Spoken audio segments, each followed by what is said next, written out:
Hey y'all, Monk Joseph here with the Broken Buddha. Today I actually want to talk about a different type of topic, something really close to my heart. And I had an epiphany recently, and I want to share it with you guys. It's beautiful. Um, so I'll just jump right into it.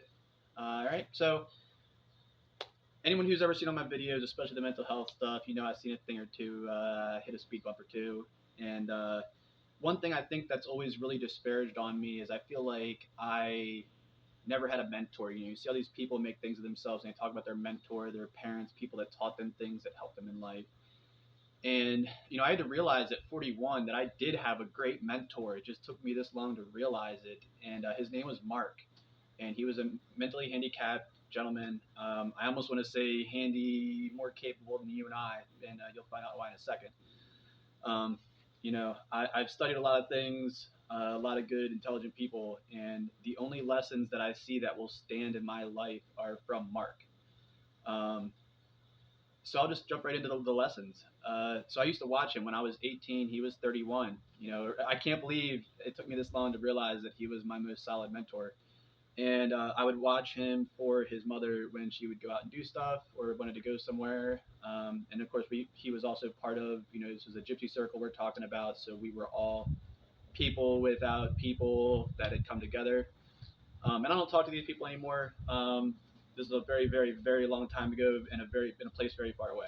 So, um, but it doesn't matter, man. Like Mark's heart is in my heart forever. And what I learned mostly about Mark or from Mark is we would sit at the end of the driveway and watch cars go by and wait for a motorcycle. Now, if you don't understand the philosophical ramifications of that, I'll explain it to you real quick. The cars going by are your emotional states or the things you experience in life. And if you can't be happy going through the things you experience in life, then you need to look at yourself or realize that you can't be happy. Some people can't. In my opinion, it's something, if you haven't lived enough to see it, you'll see it. And of course, we're all waiting for a motorcycle to go by. And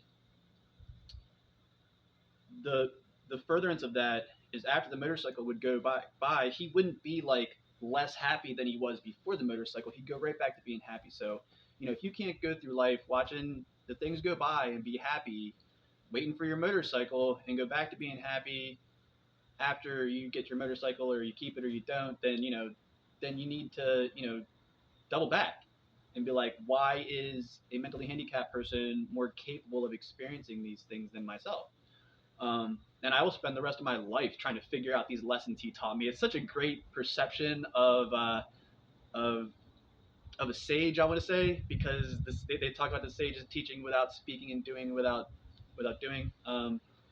And yeah, I mean, I'm gonna live the rest of my life trying to make Mark proud of me because I don't have any other mentor or person to make proud.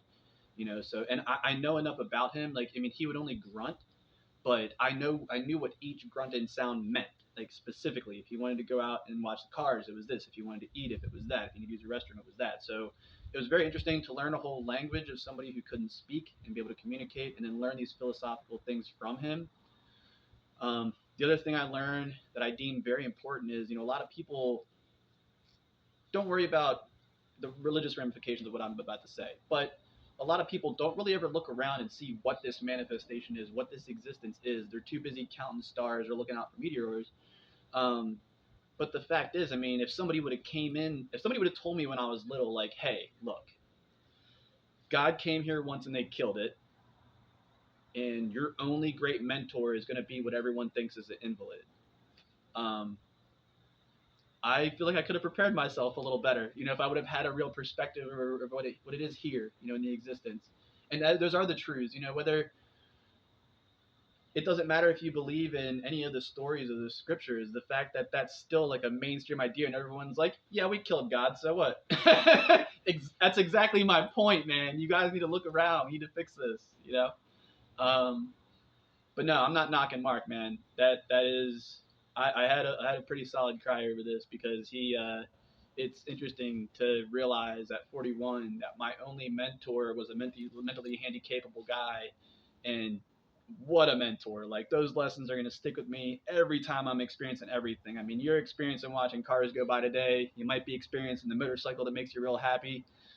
You know, make sure that you're happy and that it's not the things you're seeing and the motorcycles you're experiencing making you happy. Make sure you are happy. You are peaceful, I think, is a better word than happy, because happy implies a sense of dopamine moving through your blood.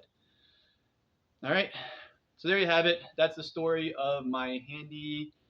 I'm gonna say it for what we need it for what it is these days. My mentally handicapped mentor, but he is much more capable emotionally and spiritually than any of us, in my opinion. And it is he who I will be. Everything you see on this YouTube channel, everything you see in my life, outside of the other people, the whole world of information and people that have contributed to me being who I am, um, I hold to no one's standard but Mark's. I believe I heard he passed a few years ago, but wherever he is, trust me, that guy is that. I don't know who he was, but that was a really incredible experience. Wherever he is, I know he's feeling this and seeing this, and seeing this, and that's who I worry about making proud every day. Making sure that I take those lessons and that his presence in my life, everybody feels his presence in my life, which is the YouTube channel, me helping people, me being better at Kung Fu, me getting better at Eastern medicine, the psychological stuff, everything. All right, so there you have it. I hope you enjoyed this video about Mark. Uh, Wherever you are in the ether and cosmos, peace and blessings to you, Mark. I love you, man. You'll always be in my heart forever, and I will make you proud. Thank you for stopping by Broken Buddha. Peace and blessings.